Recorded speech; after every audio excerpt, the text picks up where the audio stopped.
just so proud of our effort tonight. The 35 turnovers was the most in an SEC game this year. Could you just maybe talk about that a little bit, what you guys were able to do defensively? Well, it was just tremendous energy and commitment from the players, and they just stayed at it all night. They kept hustling.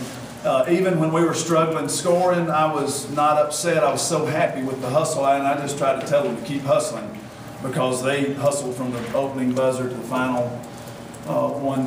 And so I think it was just a product of their attitude and their commitment in this particular game, and it was impressive.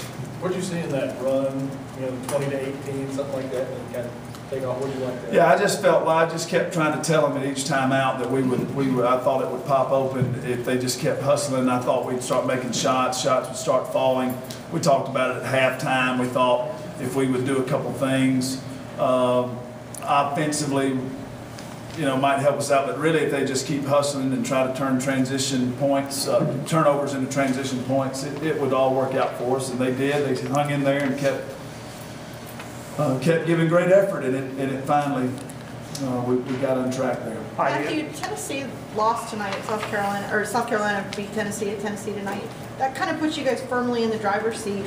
I know you don't like to look ahead, but does that get your team excited a little bit? Well, I just think that when you have an effort like tonight and you play Kentucky basketball, to me that's the most encouraging thing, because what we've been saying is that if we will just do that, we believe we can be SEC champions. Now, as the standings go, you hope you get as much separation as you can. You'd love to see a huge lead in the standings, but if that being the case, it's just a 2-game lead and we have a bunch of games left. So it's not, it's a positive development for us, no question about it, but it's nothing we can focus on or spend any time thinking about because they win Sunday and you get big Sunday, it's right back to 1 game. So it's nothing for our players to get particularly excited about.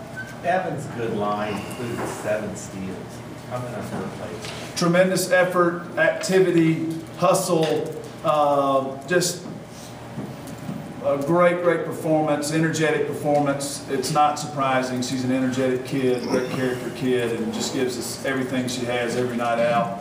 Plays multiple positions. She even played the position of point guard tonight. So she is really tough, and I thought it was fantastic, and I think that is contagious, and she was terrific. Adia gets a lot of the spotlight, obviously. For her to go 2 for 14 and you guys still put together an effort like this, what does that say about not being just one player deep? You just can't imagine how pleased I am with Adia Mathis' performance tonight.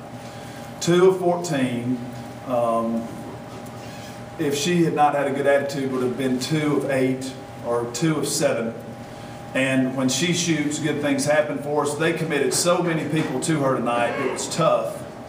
And she would go to the basket. That opened up people for offensive boards. So I thought she had a tremendous performance. She kept hanging in there. We were able to find a way to get her to double figures, and she just kept plugging. So really proud of that. And then to shoot 35% and put up 80 points, a night when we can get to start making some of these layups, it could be really good for us. Rashay Ali played for the first time in a long time.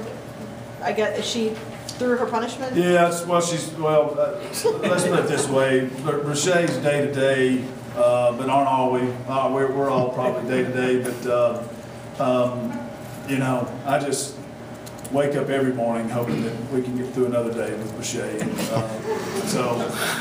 This day's successful, and I'll give you a report tomorrow, Jen. I cannot predict. What about Asia Bishop? She didn't play? Violation of team rules. Just needs to get focused in on her responsibility, and you just have to be responsible, and I think she will be. Last question, Nick. Last question. I know the bench is a great motivator, but why do these kids play so hard? It's not easy, and yet they seem to enjoy it. Well, we just, I think, been able to attract some high-character kids, and I think they sense that they have the chance to be special. We certainly try to let them know that, and they just seem to really care about each other. And when a group of people comes together and they really care about each other, and it's more about the group than personal stats, I think you get this kind of effort. So I think that's where we are right now. Coach, you Coach, did- real quick, can you give us a comment on the girl that sang, the young girl that sang? Yeah, it was really moving. I just thought it was tremendous, and I told her before tip-off, it really brought tears to my eyes, and I just thought it was the best performance we ever had here in Memorial Coliseum. So what an unbelievable voice on a little bitty girl like that. She was really special. It was unbelievable. All right, thanks, Coach. Thank Ole Miss you. is here.